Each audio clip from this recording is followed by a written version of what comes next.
A lot of you walking outside at night have probably caught yourself staring at the moon and thinking something completely unhinged, but kind of fascinating.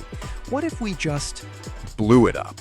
Like, not damage it, not chip a piece off, but straight up erase our satellite in one big catastrophic moment.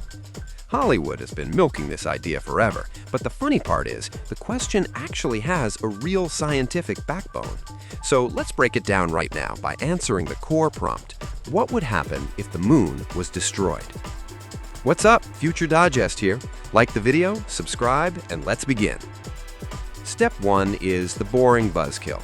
In reality, this plan is basically impossible. Sure, humanity's nuclear arsenal can wipe out humanity several times over, but humans and cities are one thing. A dead, solid rock in space is another. The reason the biggest warhead tests happened far from civilization is simple. You need clean conditions to measure impact. And here's the key. Even an explosion in a desert or on a remote island isn't comparable to the moon, because the moon has different gravity and, most importantly, no atmosphere. So all the classic visuals people imagine, mushroom clouds, firestorms, all that cinematic nightmare fuel, on the moon would be either drastically reduced or not exist in the same way at all. Which leads to the main point. Even if you took the entire world's arsenal and turned it into the most advanced bombs imaginable, you still wouldn't delete the moon. You could hurt it, yes. You could scar it badly. But full destruction? Not happening. Now, ignore the engineering for a second and pretend we did it anyway. We press the button, the moon is gone. What's next? This is where it gets spicy, so stick with me to the end. Because the moon has effectively been a shield for Earth. Not against little green men, obviously, but against incoming space debris, comets, meteors, asteroids. Look at the lunar surface. It's a museum of impacts. Craters everywhere, from tiny ones a few meters wide to monsters hundreds of kilometers across. It gets hit constantly, daily, hourly, even if we haven't seen a truly massive impact in a long time. So imagine the shield disappears. We're not only losing that protective catcher's mitt, we're also forcing scientists to rethink the entire sky map, including orbital calculations for known objects. Asteroids and meteoroids that used to be fine could become a serious problem. And sure, maybe none of those big dead chunks were going to collide with Earth this millennium or even in the next few million years, but remove the shield and you're gambling with the long-term safety clock. Nobody can guarantee that life on Earth wouldn't get a shorter expiration date. And that's before we even talk about what a moon destruction event would do to Earth's motion itself. Wrecking the moon would violently change the previous system. The familiar rhythm of Earth's movement would be altered, and our nights would lose the moon's light completely. In theory, changes to the orbit and the balance could ripple into time itself. Day-length shifts, year-length shifts. In the most extreme theoretical scenario, if the explosion kicked the system, the year could stretch by something like 500 days, and a single day could become 40 to 50 hours long. And with no moon, Earth would be noticeably darker and colder at night without that extra source of illumination. And by the way, I'm dropping a video soon about which jobs AI is going to take. Subscribe so you don't miss it. A lot of scientists say the biggest moon problem isn't Hollywood explosions, it's tides. The moon constantly pulls on Earth, and that pull drives tidal forces and helps shape ocean circulation. If the moon didn't explode, but simply blinked out of existence instantly, the tidal system would get wrecked overnight. No normal tides, broken current patterns, and from there, climate chaos. Serious cooling, major shifts, and in the most extreme theoretical picture, you can absolutely end up talking about something like an ice age scenario.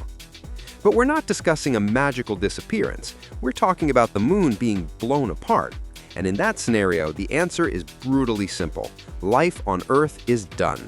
Because the moon wouldn't just go away. It would turn into a field of debris, and a portion of that debris would fall onto Earth.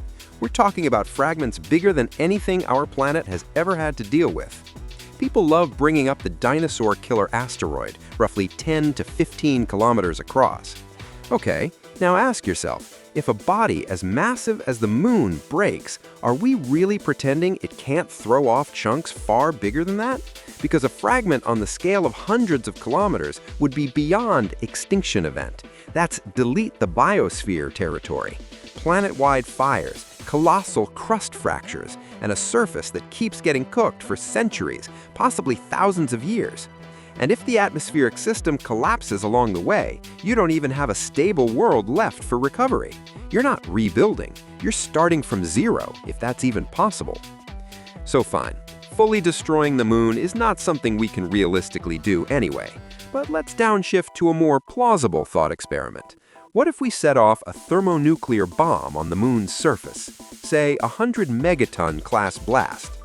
To get the scale, Hiroshima and Nagasaki were on the order of tens of kilotons, around 20 kilotons. That already annihilates cities. 1 megaton equals 1,000 kilotons. Now multiply that up, you start reaching absurd numbers fast. The biggest bomb ever detonated on Earth was the Tsar Bomba, about 58 megatons. And the story goes that it was originally designed even higher, but they dialed it back because they were afraid of the consequences, even though the test happened out on Novaya Zemlya, far from major cities. So the yield we're talking about isn't some magical sci-fi unit. Humans have brushed up against that scale before. And here's the twist. Even if you detonated a monster warhead on the moon's surface, say a 100 megaton class blast, the moon itself would barely care.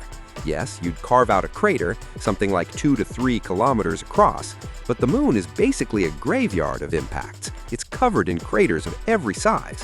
One example, Hertzsprung, a gigantic crater on the far side near the equatorial region, is about 570 kilometers across and formed billions of years ago after a truly massive impact. Meaning the moon has already proven, the hard way, that it can survive punishment on a scale we can't even properly replicate. So humanity destroys the moon is not a realistic near-future scenario.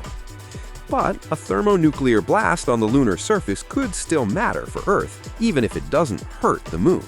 Because the moon has no atmosphere, no air, no pressure, no medium for shock waves the way we picture them on Earth. So the explosion would be visually striking, yes, but small in behavior and completely silent. And there's no environment for a classic nuclear mushroom cloud to form and spread like it does here. Those terrifying visuals require Earth-like conditions. On the moon, those conditions simply don't exist. But even a single massive thermonuclear detonation on the moon wouldn't be nothing. It would blast millions of tons of lunar regolith, dust, gravel, rock, upward into space. The radiation itself would mostly disperse, and realistically probably wouldn't be the biggest threat to Earth. The real headache is the debris, a mini meteor storm. Most of those fragments wouldn't make it to the ground. A huge share would burn up high in the atmosphere. Still, we'd absolutely feel the consequences.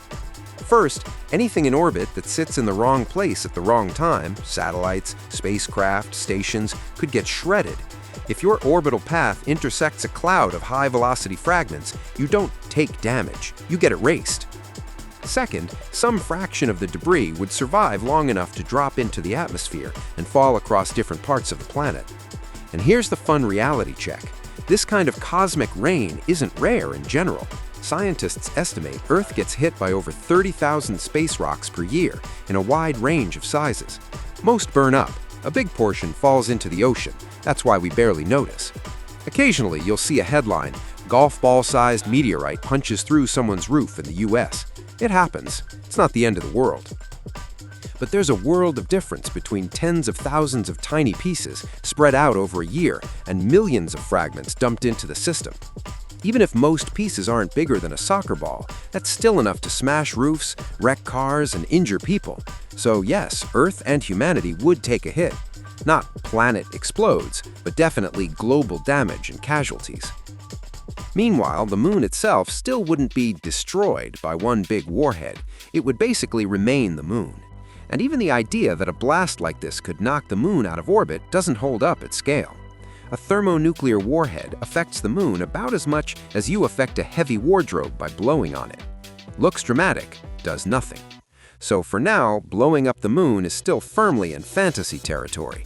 Humanity can't realistically pull off that crime, and probably never will want to. which means all these what happens if scenarios are basically a pitch for an Armageddon remake.